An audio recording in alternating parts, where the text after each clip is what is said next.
Salam sejahtera semuanya kepada para penonton tanya jawab yang berbahagia. Semoga video ini bisa memberikan pengetahuan dan edukasi kepada para penonton, dan jangan lupa untuk like dan subscribe channel ini ya. Selamat malam for you. Please open your camera. Saya mohon maaf Kak, saya tidak pernah mengope muka saya di live selanjutnya. Mohon maaf ya Kak, saya tidak on cam, oke? Makasih Bang Henry, Tuhan Yesus memberkati. Makasih Effendi. Di sini Kak, open cam saudaraku. Kamu mau kesaksian atau bagaimana sehingga kamu nggak mau? Kan ada tuh mungkin dia baru percaya Tuhan Yesus, takut diketahui sama orang lain. Itu nggak apa-apa, saya kasih toleransi. Enggak Kak, saya emang begini Kak. Saya kalau debat itu nggak pernah nunjukin muka saya Kak. Oke Kak. Tadi Kak. Kenapa kamu nggak mau nunjukin mukamu? Karena saya menyembunyikan kepribadian saya Kak. Walah. Oke Kak. Tadi kan Kakak mengatakan bahwa Yesus itu juru selamat. Ya kan? Pertanyaan saya simple Kak, simple. Kenapa dia mengatakan juru selamat, sedangkan dia tidak selamat dari kematiannya? Silakan jelaskan Kak. Silakan jelaskan. Kamu tahu nggak Tuhan itu mati dan bangkit? Iya. Makanya firman Tuhan tertulis di 1 Timotius 6 ayat 16. Gini Kak. Loh, secara kita pahami aja Kak. Tadi kan Kakak kamu bilang tidak selamat. Sedangkan dia saja tidak selamat dari kematian. Yang bilang tidak selamat siapa? Lah, dia kan mati Kak. Tapi bangkit kan? Iya bangkit, berarti dia pernah mati. Loh, berarti kan selamat dong. Iya, enggak, sini. Berarti dia kan pernah mati, gitu kan? Justru kalau dia tidak mati dan bangkit, kita nggak tahu dia itu juru selamat atau enggak. Kakak saja mengucapkan dia mati. Nah, kenapa dia tidak selamat dari kematiannya itu? Sedangkan dia mengatakan juru selamat. Silakan. Ketika dia mati dan bangkit, membuktikan dia Tuhan yang Maha Kuasa, membuktikan dia menyelamatkan manusia. Kamu tahu nggak kenapa dia dikatakan sang juru selamat?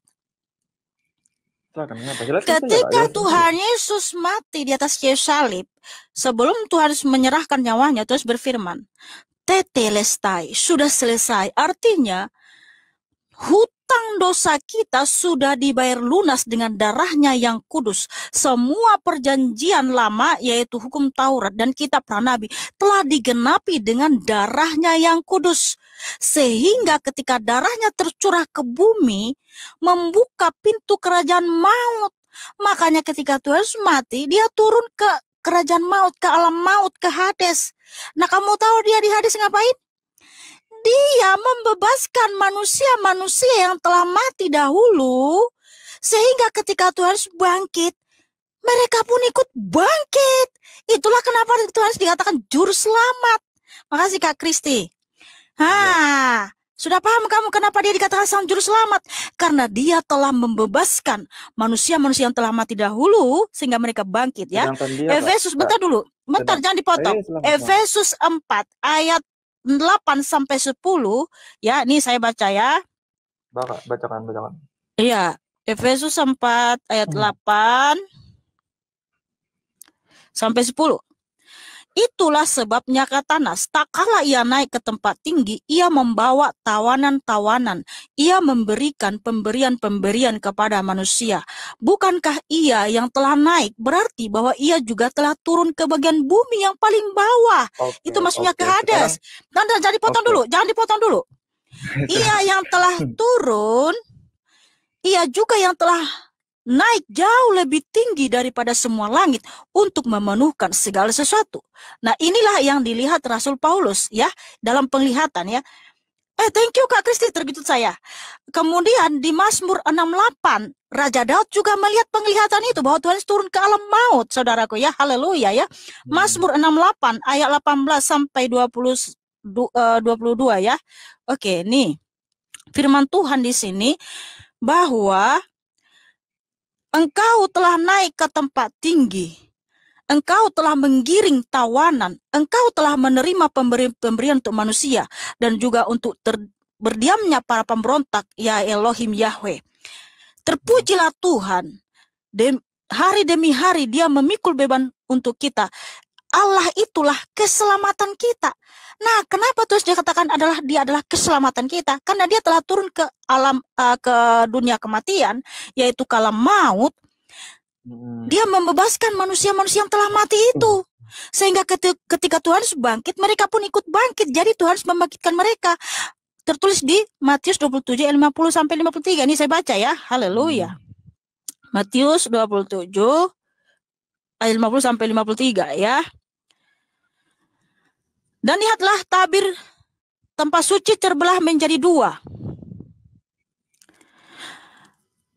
Dan kuburan-kuburan banyak terbuka, banyak orang kudus yang telah meninggal bangkit. Dan sesudah kebangkitan Yesus, mereka pun keluar dari kubur, lalu masuk ke kota kudus dan menampakkan diri kepada banyak orang. Nah, ini buktinya nih, ya, kesaksian dari 3 orang saya sebutkan tadi itu, dari raja dan para rasul. Bahwa artinya kesaksian itu sah. Mereka melihat Tuhan Yesus itu turun ke alam maut, dan Tuhan Yesus bangkit. Tuhan juga membangkitkan manusia-manusia yang telah mati itu. Nah, itulah kenapa dikatakan Tuhan itu sang juru selamat, karena terbukti dia adalah penyelamat.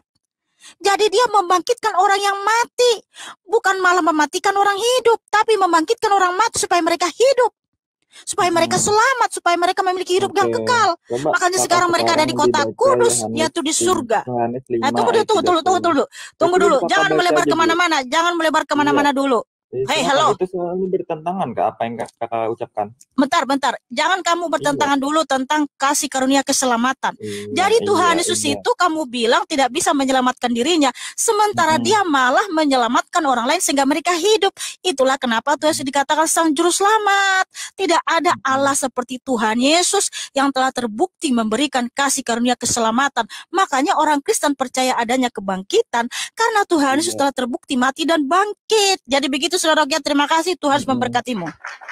Sebentar Kak, buka dulu Kak. Sorry, kalau nggak buka kamera hanya satu saja pertanyaanmu. Makasih Bang Henry, Tuhan Kristus memberkati. Selamat malam, Malam Kak. VND. Namanya ini siapa Bang? VND gitu? Iya, gitu aja Kak. Ya silakan Bang. Ini Kak mau nanya. Mikrofonnya bisa didekatin ke mulut aja Bang, biar Nah gini Kak, apakah ada di dalam Alkitab dituliskan kalau rupa Yesus seperti yang saudara-saudara Kristen imani sekarang dengan yang fisik yang rambutnya panjang, kulitnya putih, atau berjenggot, berkumis gitu Kak? Itu aja Kak.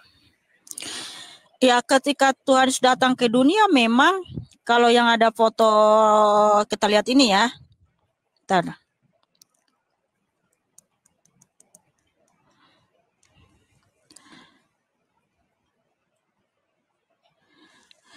Ini Tuhan Yesus yang sangat ganteng dan cakep ini.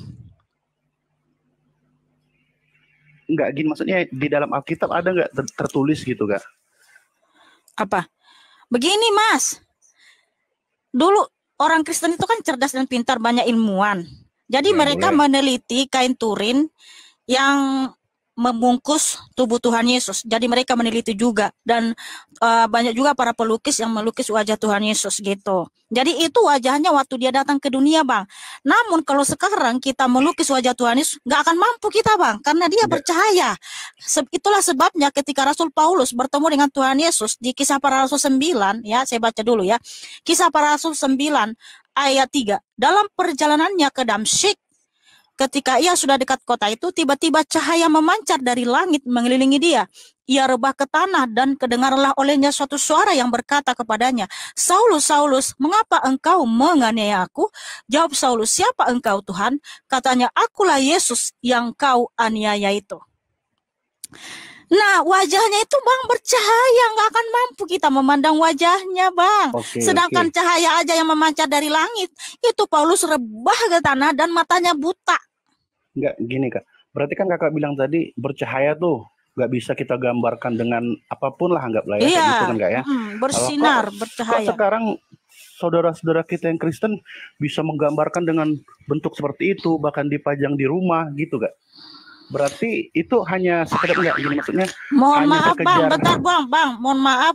Tolong kalau saya menjelaskan itu didengar, ditangkap gitu loh. Tadi saya sudah jelaskan itu kan waktu dia datang ke dunia 2000 tahun yang lalu.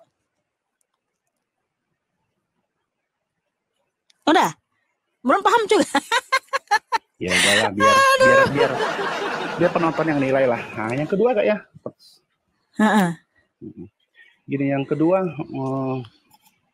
apakah ada juga di dalam Alkitab dituliskan juga kalau saudara-saudara Kristen kita yang meninggal itu dipakein jas atau dipakein baju yang kayak gini-gini gitu-gitu, ada nggak Kak? Ya kalau dalam Alkitab Tuhan Yesus menyatakan seperti apapun kematian orang, mau seperti apapun cara matinya itu tidak mempengaruhi iman kita gitu. Jadi kalau kita mati itu dikuburnya ya dikafani, dipakein jas, dipakein makeup, nggak masalah, itu tradisi Bang. Tapi yang penting itu selama kita hidup, kita beriman kepada siapa? Kalau kita taat dan setia kepada Tuhan Yesus selama kita hidup, maka Firdauslah tempat kita ketika kita mati Bang. Berarti jadi nggak ada pengaruhnya mau pakai jas mau pakai apa, nggak ada pengaruhnya sama keselamatan Bang. Oh, berarti kematian itu bagi saudara-saudara enggak gini Kak, berarti kematian itu bagi saudara-saudara Kristen bukan sesuatu yang sakral atau kan kayak gini, kematian itu kan kita kan menghadap Tuhan nih, kan gitu. Kita menghadap Tuhan. Tadi Kakak bilang nggak penting mau pakai baju mau nggak atau gitu. Kok bisa kayak gitu Kak? Loh, karena tubuh kita yang fana itu akan kembali menjadi debu tanah Bang. Roh dan jiwa kita yang ke Firdaus. Tuhan Yesus berfirman, Yohanes 11 ayat 25. Akulah kebangkitan dan hidup. Barang siapa percaya kepadaku, ia tetap hidup sekalipun ia mati. Karena apa? Roh dan jiwa kita langsung ke Firdaus Bang, bukan ke Hades lagi, bukan ke alam maut. Nah kalau tubuh kita akan kembali menjadi debu tanah, makanya mau pakai jas kek, mau pakai apapun kamu pakein sampai kamu kuburanmu itu bermiliar-miliar, nggak ada hubungannya dengan keselamatan Bang, akan tetap kembali menjadi debu tanah juga. Tapi nanti di akhir zaman kita akan bangkit lagi Bang, ya. Dan orang Kristen Bang yang melakukan kebenaran, mereka bangkit itu bercahaya nanti Bang dalam tubuh kemuliaan. Daniel 12 ayat 2 dan 3. Di situ firman Tuhan bahwa kita nanti itu bangkit bercahaya seperti bintang-bintang di langit Bang. Tetapi orang yang tidak percaya Tuhan Yesus, mereka bangkit untuk dihukum.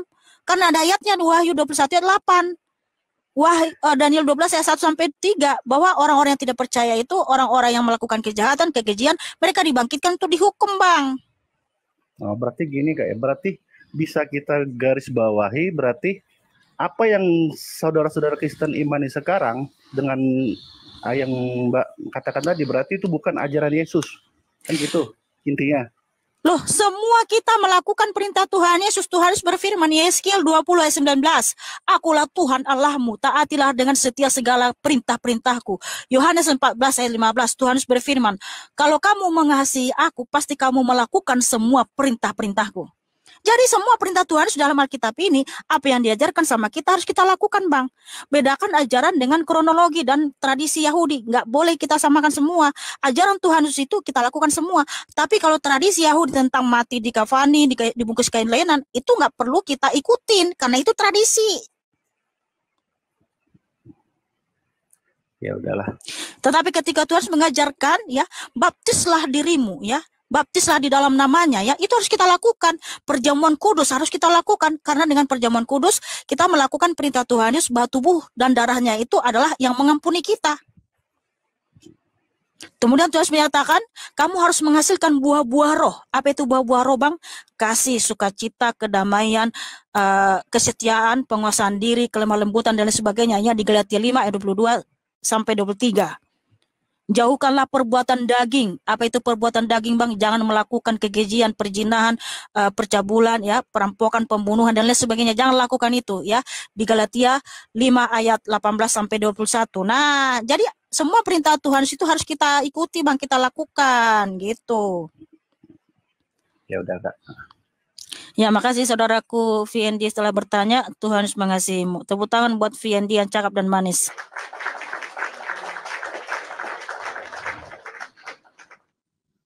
Pada video yang sudah kita saksikan bersama-sama barusan terdapat pertanyaan-pertanyaan bagaimana Yesus dikatakan sebagai juru selamat tapi dia sendiri tidak selamat, di mana artinya Yesus sendiri mati di salib.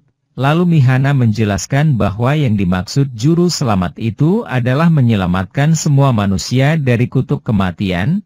Terus ada pertanyaan, apakah di Alkitab ada tertulis bahwa rupa Yesus sama dengan yang diimani umat Kristen sekarang? Juga apakah ada tertulis di Alkitab apabila umat Kristen yang meninggal harus memakai pakaian tertentu? Dan Mihana menjawab bahwa apapun segala yang kita pakai itu tidak ada pengaruhnya dengan keimanan umat Kristen, tapi yang terpenting adalah kepada siapa kita beriman. Kalau kata beriman kepada Tuhan Yesus, ya kita selamat. Begitulah kira-kira keimanan Kristen. Perkara kita percaya atau tidak itu terserah kepada kita sendiri, dan yang penting kita harus menghormati keyakinan orang lain.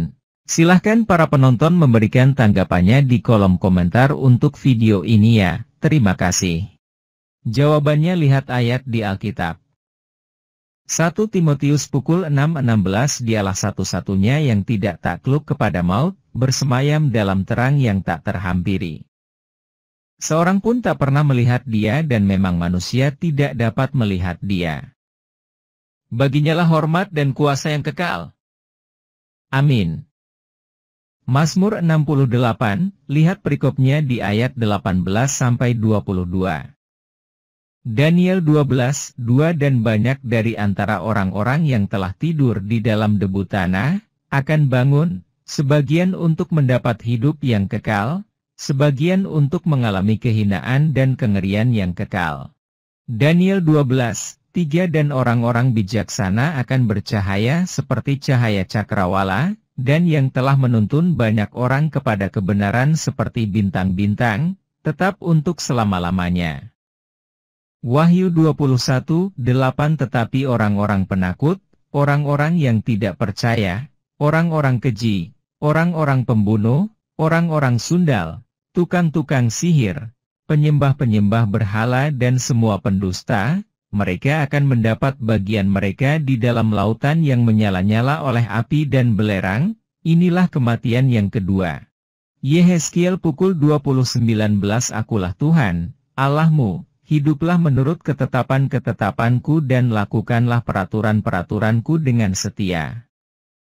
Yohanes pukul 14:15 Jikalau kamu mengasihi aku, kamu akan menuruti segala perintahku. Galatia pukul 5:22 Tetapi buah roh ialah kasih, sukacita, damai sejahtera, kesabaran, kemurahan, kebaikan, kesetiaan. Galatia pukul 5:23